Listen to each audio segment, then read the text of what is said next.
ജിബിൻ. ഇത് ഞാൻ എൻ്റെ ഒരു ക്രേസിന് തുടങ്ങിയാണ്. ചെറുപ്പത്തിലേ എനിക്കൊരു ക്രേസ് ഉണ്ടായി നാടൻ പ്രാവിനെ വളർത്തൽ. അങ്ങനെ ഞാൻ പ്രാവിനെ വളർത്തി നിർത്തിയത് ഞാൻ ഒരു 2 വിശറിപ്രാവിനെ മേടിച്ച് വളർത്തി തുടങ്ങി. പക്ഷേ അത് ഞാൻ ടെറസിൻ്റെ മുകളിലാണ് കൂട് വെച്ചിരുന്നത്. ഒരിക്കൽ അത് കുളിക്കാനുള്ള വെള്ളം വെച്ച് കൊടുത്ത് താഴെ വന്നു കഴിഞ്ഞ് കുറേ നേരം കഴിഞ്ഞപ്പോൾ പൂച്ച, നമ്മുടെ പൂച്ചയല്ല, അടുത്ത വീട്ടിലെ പൂച്ച വന്ന്, അന്ന് മച്ചുള്ള വീടാണ്, അതിൻ്റെ ഉത്തരത്തിൽ ഒളിഞ്ഞിരുന്ന് ഇതിനെ പിടിച്ചു കൊണ്ടുപോയി ചേമ്പിൻ്റെ കൂട്ടിൽ കൊന്നിട്ടിരുന്നു. അതെനിക്കാകെ മനസ്സിനായി വിഷമമായി. അതിനുശേഷം വർഷങ്ങൾക്ക് ശേഷം ഞാൻ മനസ്സിൽ പ്ലാൻ ചെയ്തു കുറേ ഷോപ്രാവിനെ വളർത്തണമെന്ന്. അങ്ങനെയാണ് ഞാൻ ഈ വിശറിപ്രാവിലേക്ക് എത്തിയത്. ആദ്യം 2-3 പേരിന് ഞാൻ തുടങ്ങിയത്. അതിനുശേഷം അത് ബ്രീഡായാണ് ഇത്രയും വരെ എത്തിയത്. അതുകൂടാതെ എനിക്ക് ഈ പെറ്റ്സ് ഉണ്ട്. എന്ന് ഉദ്ദേശിക്കുന്നത് ഈ കാണുന്ന ഒരു 2 കുളം ചേരുന്ന് അതിന് ക്രോസ് ചെയ്ത് ഒരു ബ്രിഡ്ജ് പോകുന്നു.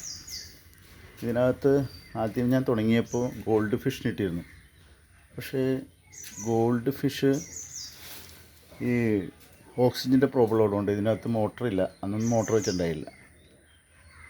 അത് 2 ചത്തുപോയി. അതിനുശേഷം ഞാൻ എൻ്റെ വീടിൻ്റെ അടുത്ത് തന്നെയുള്ളൊരു വട്ടത്തറ, ഞാറക്കൽ മെസ്റ്റിക്കിൻ്റെ ഓപ്പോസിറ്റാണ് അതിൻ്റെ കട. അവിടെ നിന്ന് 2 ഷാർക്കിനെ മേടിച്ചിട്ട് അതിൻ്റെ കൂടെ 2 ചെറിയ ജയൻറ്റ് ഗൗര, വൈറ്റ് എന്ന് വെച്ചാൽ റോസ് കളർ, അതിനിട്ട് കുറേ നാളൊക്കെ നിന്ന്. പക്ഷേ എനിക്കൊരു അബദ്ധം പറ്റി. ഞാൻ ഈ ടാങ്ക് ക്ലീൻ ചെയ്യുമ്പോൾ ആ മീനുകൾ അതിൽ തന്നെ ഇട്ടുകൊണ്ടാണ് ക്ലീൻ ചെയ്തിരുന്നത്.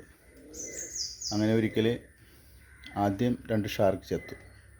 പിന്നെ ഞാൻ ഇതിന് ബ്രീഡ് ചെയ്യിക്കാൻ വേണ്ടി, ഈ ഗൗരനെ ബ്രീഡ് ചെയ്യിക്കാൻ വേണ്ടി സെപ്പറേഷൻ കൊടുത്തു.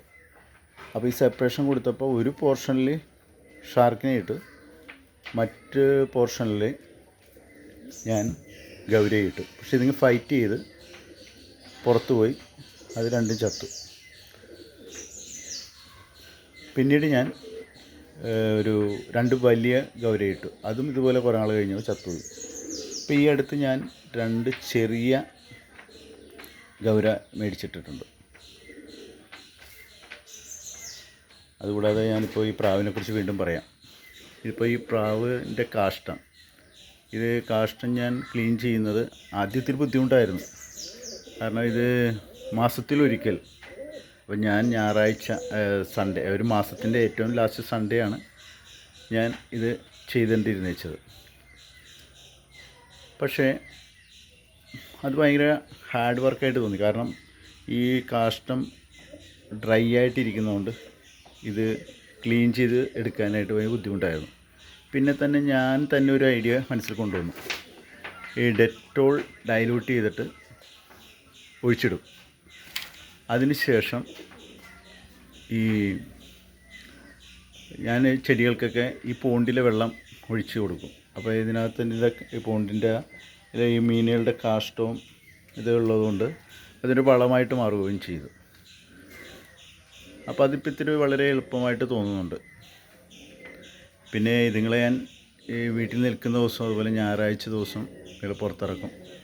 അപ്പോൾ ഇതിൻ്റെ ബേക്കിൽ തന്നെ ഒരു വഞ്ചി പോലെ ഒരു അലുമിനിയം ഷീറ്റ് കിടപ്പുണ്ട്. അതാണ് ഈ കാണുന്നത്. അപ്പോൾ ഈ കാണുന്ന ഈ ടാങ്കിൽ ഈ ഷീറ്റിൽ വെള്ളം ഒഴിച്ചു കൊടുത്തു കഴിഞ്ഞാൽ അതുങ്ങ വന്ന് കുളിക്കും.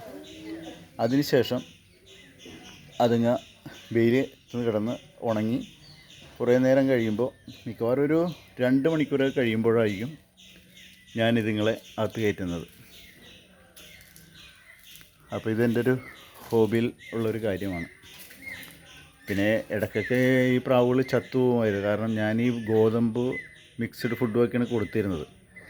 ഇടയ്ക്ക് ഇതൊക്കെ ഈ മിക്സ്ഡ് ഫുഡ് കിട്ടാൻ ഇത്തിരി ഷോർട്ടായി. അങ്ങനെ ഗോതമ്പിലൊക്കെ ഒതുങ്ങി.